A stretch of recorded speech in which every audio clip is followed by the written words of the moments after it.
这台安克 Premier 250瓦桌面充电站，它的优势不仅在于用料扎实，更在于整体结构的协同与车联化的调控。它的短板并非器件能力不足，而是工程师在效率、安规、温升和体感之间做出的精密取舍。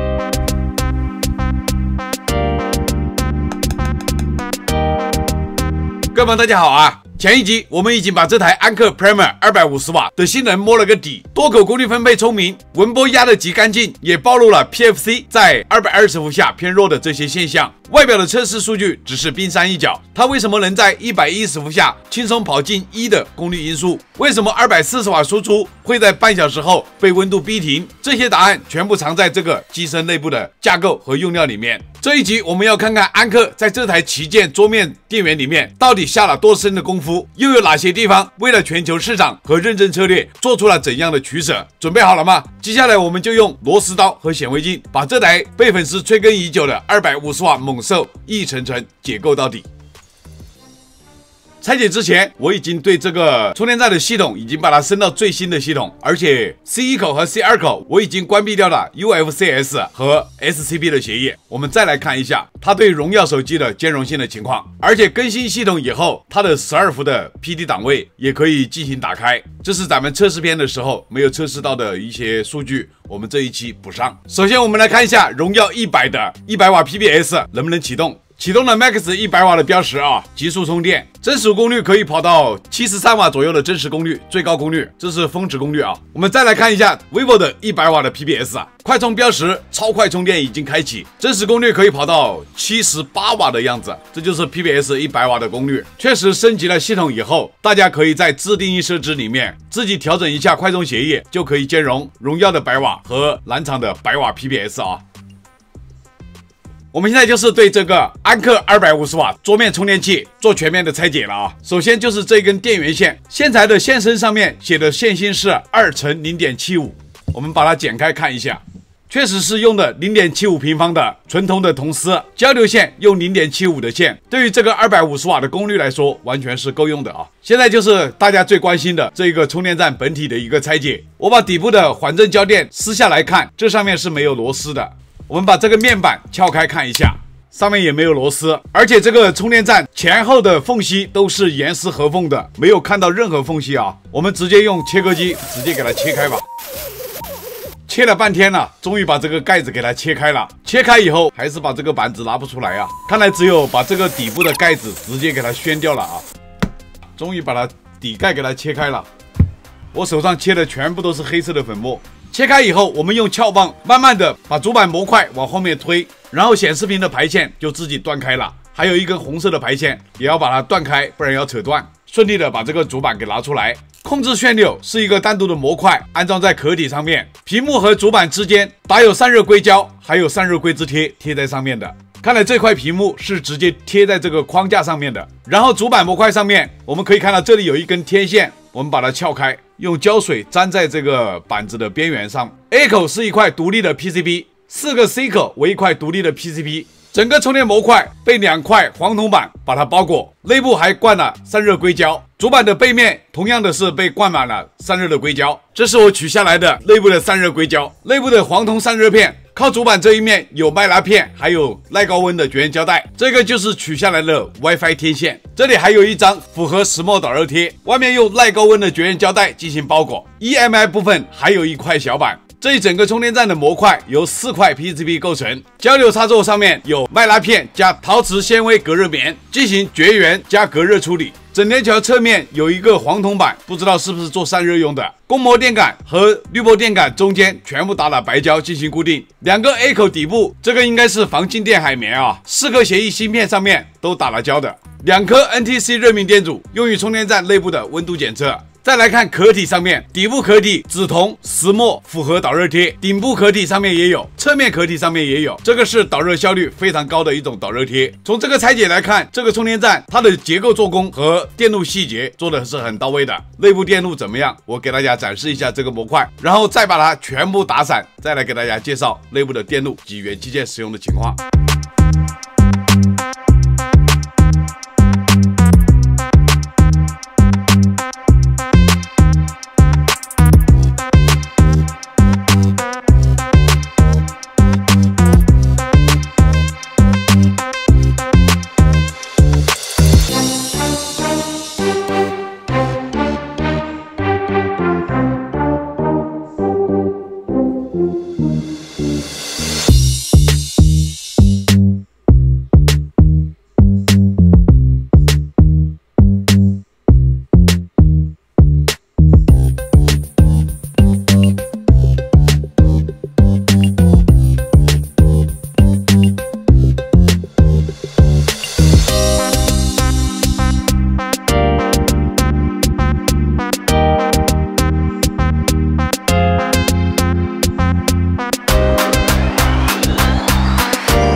这台安克 Premier 250瓦桌面充电站已经被彻底拆解到每一颗螺丝、每一条铜箔。眼前的核心主板完整的铺展在镜头下，从市电的输入到多口输出的能量通路一览无遗。相比外壳的沉稳低调，内部是一座功率密度极高的立体电路层。这不是一块简单的单极电源板，而是一套为高功率与多口调度而生的多级结构。输入侧的电磁兼容屏障、核心的功率转换平台以及末端的多路调控矩阵，各自承担着不同的任务，又通过多点监测与协同控制严丝合缝的连成一体。所有测试片里引发关注的现象，比如110伏下功率因素异常优秀，却在220伏轻载时收得很紧，240瓦输出半小时后触发的温控保护，以及多口功率动态调度的顺畅体验，都指向一个事实：这套电路并非简单的对料，而是一场精密的架构设计与策略平衡。接下来的章节，我们将逐块深入，从输入滤波到功率因素校正，从核心能量变换到2次同步整流，再到多路 USB 协议与控制单元，每一环节都藏着工程师的取舍，也埋伏着我们测试片里那些为什么的真正答案。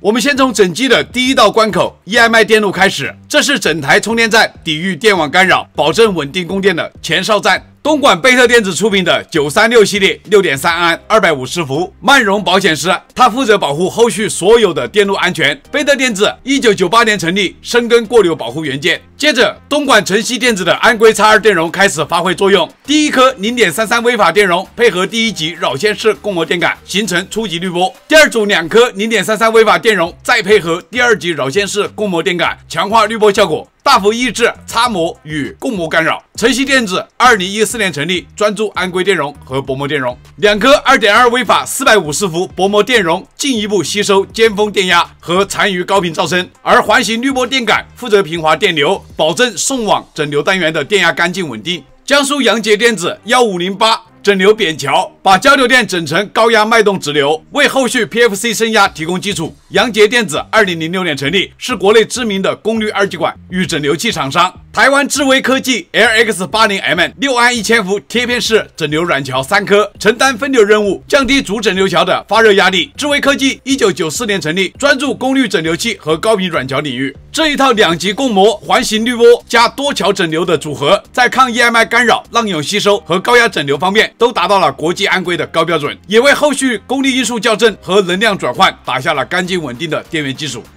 穿过 EMI 输入滤波后，我们就来到 PFC 功率因素校正电路，这是整台机器的第一道核心火力。主角是荷兰恩智浦半导体的 TEA2376DT 控制芯片，一颗数字可配置的双向交错式 PFC 控制器。恩智浦2006年成立，总部在荷兰，以高性能模拟和电源管理芯片闻名于世。芯片驱动2组完全独立的 PFC 升压电路，以180度相位差交替工作，让输入电流更贴近正弦波，极大的提升功率因素并降低谐波。2路 PFC 开关核心为深圳英诺赛科 INN650D080BS 氮化镓功率 MOS 管，用了2颗。这家成立于2015年的企业专注氮化镓功率半导体，以高频低损耗著称，配合2颗江苏扬杰电子 GS8M 旁路保护二极管和2颗北京泰科天润 G5S06506QT 碳化硅整流二极管，实现高效快速的能量回馈和过压保护。泰科天润2011年成立，是国内碳化硅功率器件的领军企业。2支规格相同的 PFC 升压电感并肩而立，是交错结构的关键储能器件。通过交替工作，它们降低输入电流纹波，分担热量，也让这台机器在110伏输入时轻松跑出接近1的功率因素。支撑这一切的储能核心是上海永明电子的 KCG 系列高压电解电容，7颗27微法450伏，总容量189微法，确保整流后的高压母线平稳无波动。永明电子成立于2004年，长期专注电解与固态电容研发。正是这套硬派的交错 PFC 架构，使得这台充电站在全球范围内都能满足最苛刻的电能质量需求。关于 PF 值的问题，我们后面细讲。通过 PFC 升压后的高压直流会进入 LLC 谐振主电源。这里同样是 N 字谱的方案 TEA2226AT 数字可配置 ARC 谐振控制器担任指挥。TEA2226AT 与2颗深圳英诺赛科 INN700D140C 氮化镓开关管配合，通过东莞晨曦电子提供的 0.027 微法630伏薄膜谐振电容和专用谐振电感，构成高频谐振腔，实现软开关控制，大幅减少开关损耗和电磁干扰。主变压器采用高密度设计，初级5个角，带双路辅助扰组，次级4引角负责输出和反馈，辅助扰组为2种控制芯片供电，保证稳定运行。ARC 谐振架构的优势就在这里展现的淋漓尽致，高效率、低损耗、低噪声，并可在满负载下保持良好的热平衡。这也正是我们测试片中看到的整机转换效率能稳定在85%到86%的核心原因之一。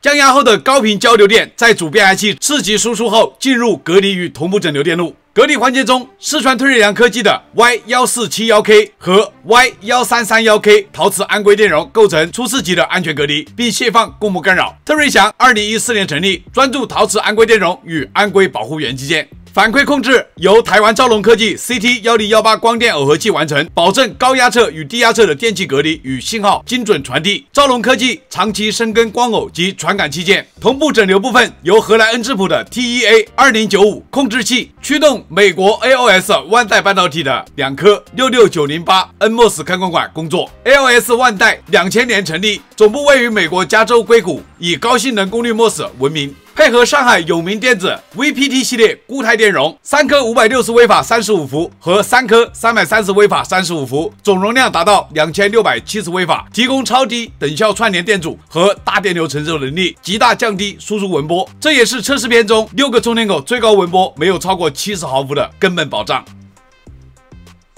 整机的大脑部分是控制与人机交互电路。深圳 BEV KP521403 为系统提供稳定的 3.3 伏电源，并配合思应560合金电感与上海有名 PT 系列220微法 6.3 伏固态电容，保证低纹波输出。BEV 成立于2011年，专注电源管理和模拟 IC。核心控制单元是广东华星威特 SWM34SRET6-50 MCU， 负责功率分配、协议调度和多口输出策略，以及全彩显示屏的驱动。华星威特成立于2011年，是国产32位 MCU 的代表企业。数据存储由北京兆易创新 25Q1281 闪存芯片承担。北京兆易创新2005年成立，以高可靠度闪存与 MCU 著称。无线连接和远程管理由上海乐星信息科技 ESP32C3 Mini EU WiFi 模块实现。乐星成立于2008年，专注物联网 WiFi 和蓝牙芯片。